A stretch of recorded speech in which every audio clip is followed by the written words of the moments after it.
7 de la noche con 19 minutos y vamos a cambiar el tono de la información, porque hay que decir que desde el inicio de semana la noticia ha estado concentrada en esta explosión, en esta emergencia que ocurrió en este grifo del distrito de Villa María del Triunfo. Y además hablábamos de antecedentes y recordábamos la deflagración que ocurrió en el distrito vecino, en Villa El Salvador, en el año 2020, para ser exactos, el 23 de enero. Y en ese sentido es muy importante, no solo para las personas que estaban en el perímetro, sino también en nuestros hogares, cómo actuar, qué realizar, cómo prevenir ese tipo de situaciones, además también de saber que hay expertos que manipulan estos implementos de hidrocarburos. Para ello ya estamos aquí en las cabinas de Radio Nacional con Eric García. Él es experto en energía e hidrocarburos y ex director general de hidrocarburos del Ministerio de Energía y Minas. Doctor García, ¿cómo está? Muy buenas noches. ¿Cómo estás, Luis? Un gusto saludarte a ti y a todos tus radio oyentes. Muchas gracias por estar aquí presente en las cabinas de Radio Nacional, la primera radio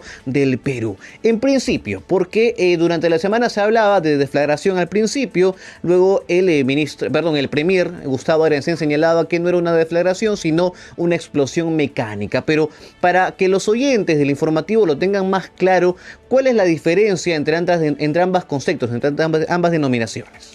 Bueno, antes de entrar al concepto del siniestro, sí me gustaría precisar que el evento del siniestro que lamentamos todos, que ha traído la pérdida de un compatriota, no ha sido en el grifo, ¿no? Y eso hay que decirlo porque creo que se está desinformando a la población. Fue en la planta de compresión o estación de compresión que está al lado, que es otra actividad de la cadena de hidrocarburos.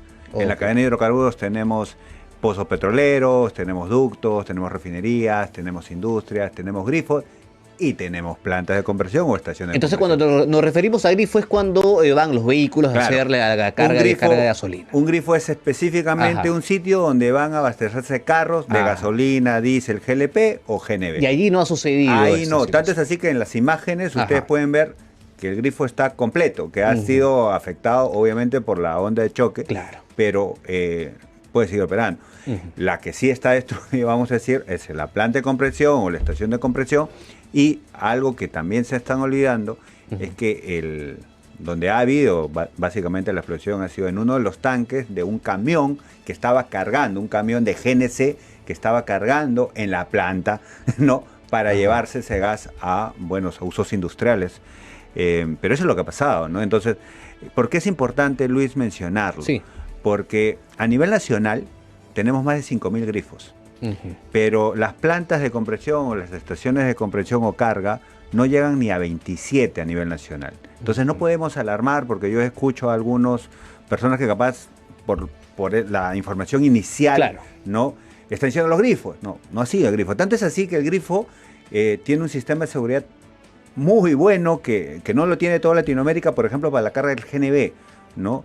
Es el primer país, nosotros debemos estar orgullosos, que un carro cuando ingresa a un grifo, no sé si se han dado cuenta mucho de nuestros compatriotas, el conductor baja del carro. Sí, tal cual. ¿No? En el GNV bajas del carro, el dispensador tiene un lector de un chip, lee un chip en el carro. ¿Para qué? Para verificar que ese carro, por ejemplo, haya sido bien convertido, se sabe qué taller, qué certificador, qué tipo de equipo, el número de serie del cilindro, sabe el mantenimiento anual del cilindro, el mantenimiento quinquenal. Y algo muy importante que la gente debe saber, que si el sistema detecta que no se hizo el mantenimiento, no carga. Entonces, ese es algo que la gente debe saber. Capaz este sistema de seguridad podría replicarse como una propuesta de mejora al GNC, al GLP, para también tener estos controles. Pero toda la supervisión de estos agentes, tanto de un grifo, de una planta de compresión, de un establecimiento de venta al público, de GLP, lo que fuese, obviamente está a cargo de los SINARMIN.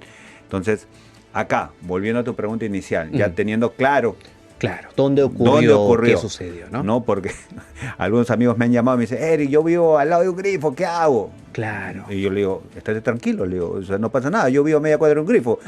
Y yo soy experto en hidrocarburos y no me alarmo, porque el almacenamiento más seguro que existe en hidrocarburos es el de los grifos. ¿Por qué?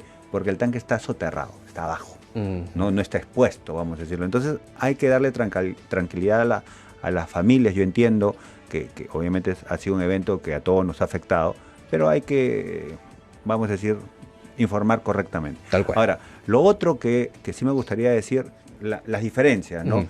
El tema de la deflagración, ¿no? Ha sido, porque en el caso de Villa El Salvador, para que todos lo grafiquen, ha sido fuga de gas, el gas se ha esparcido, y hay una diferencia entre Villa El Salvador y este evento de Villa María del Triunfo. El de Villa El Salvador fue GLP. Ajá. Entonces, el GLP, a diferencia del gas natural, es un gas más pesado que el aire. Entonces, no sé si se dan cuenta que cuando comenzó hubo una niebla y se estaba arrastrando. Claro. Se conoce en la industria como un gas rastrero. Okay. Va hacia abajo. Por eso es importante que no vaya, por ejemplo, a desagües, a sótanos. Eso es un gas rastrero porque pesa más que el aire.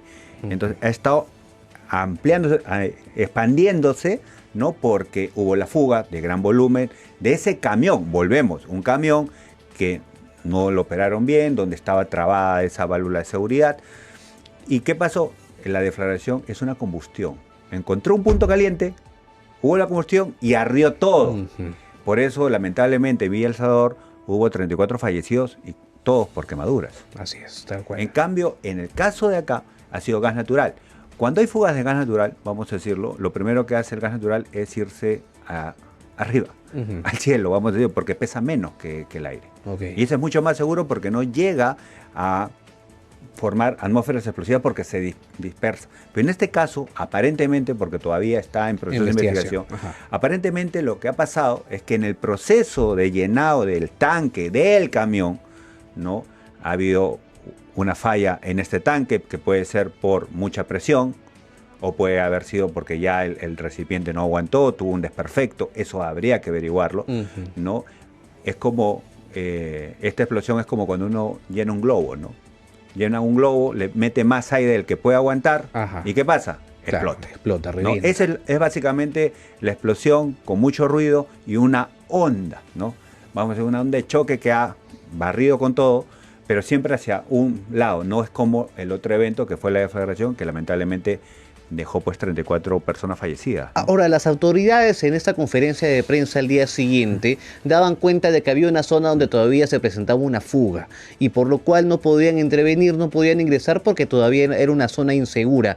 Ante ello, ¿cuál es la principal recomendación que se debe hacer en cuanto a las personas que quizás están cerca o en este caso han estado cerca de esta segunda fuga o esta fuga que continuó durante el día siguiente? Bueno, como toda fuga de gas, lo primero que tenemos que hacer es tratar de aislarla, ¿no? No poner o no hacer fuego, puntos calientes, pues hubo el corte de luz. La ventaja del gas natural en ese tanque, porque es un tanque de la planta, que todavía le quedaba gas, esperar que se disipe si es que los sistemas de seguridad no funcionan, las válvulas, porque hay válvulas de corte, todo, si es que no funciona, es esperar, ¿no? Pero algo importante que tenemos que resaltar de este evento, ¿no? Acá hay varias, vamos a decir, actividades que deberían hacerse para evitarlo, claro, ¿no? para prevenir. Porque no solamente basta en que la planta o una instalación tenga los elementos de seguridad. Tú lo puedes tener, pero en la actividad de hidrocarburos lo más importante es la operación. Cómo mantienes esas condiciones de seguridad y cómo operas tus instalaciones en la vida útil. Porque si uno ve las instalaciones, tú puedes autorizarlo en un año, pero vas a operar 30.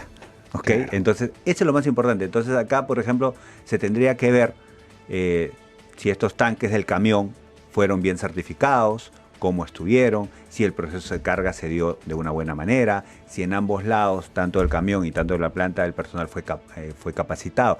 Estas responsabilidades es del operador. Claro. Y en el caso de la autoridad, ¿no? Que en este caso es Socinarmin, la obligación es hacer visitas. No visitas para ver si tienes la válvula, no visitas solamente para la autorización, sino visitas operativas para ver cómo lo estás manejando, ¿no? Claro. Por ejemplo, el reglamento, te pongo un ejemplo sencillo para la gente, en el tema de los grifos. Los grifos no pueden ser estacionamientos, está prohibido.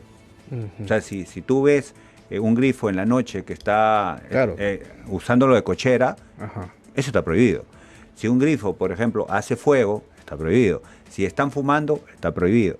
Si están, vamos a decir, en la moto, encima de la moto y llenando, está prohibido. Claro. Si está, por ejemplo, llenando un balón de GLP, está prohibido. Entonces, esas conductas solamente las puedes verificar yendo de manera inopinada, claro. ¿no? Y ese es el rol de la autoridad, que no lo debe dejar, porque lamentablemente nuestra idiosincrasia peruana, cuando sentimos que el control no es tan exhaustivo, nos relajamos, solo dejamos. Entonces, eso no debe pasar, y eso ya en Villa El Salvador, Luis, ya dejó un precedente. En Villa El Salvador hubo la Comisión de Organización de los SINARMIN, dijo, tenemos que organizar los SINARMIN, y en el informe dice claramente, el SINARMIN tiene que fortalecer su supervisión, tiene que tener personal propio para supervisar, tiene que supervisar 24/7 y tiene que tener una estructura técnica y no administrativa. Entonces, la pregunta que también tendríamos que hacernos es, ¿qué pasó con eso, no? Tal cual, ¿no? Han pasado ya 4 años, bueno, dentro de todo ha estado la pandemia, pero claro, lógicamente son actividades y situaciones que deberían darse de todas maneras. Doctor Eric García, el tiempo se nos ha quedado realmente chico, me hubiese encantado poder conversar un poco más con usted, seguramente en una próxima oportunidad lo vamos a poder hacer, porque es importante no solamente cuando ocurren este tipo de situaciones o emergencias, sino también hablarlo de forma regular para el entender de los oyentes. Eric García, entonces experto en energía e hidrocarburos y exdirector además general de hidrocarburos del Ministerio de Energía y Minas. Muchísimas gracias. Gracias a ti, Luis. Bien.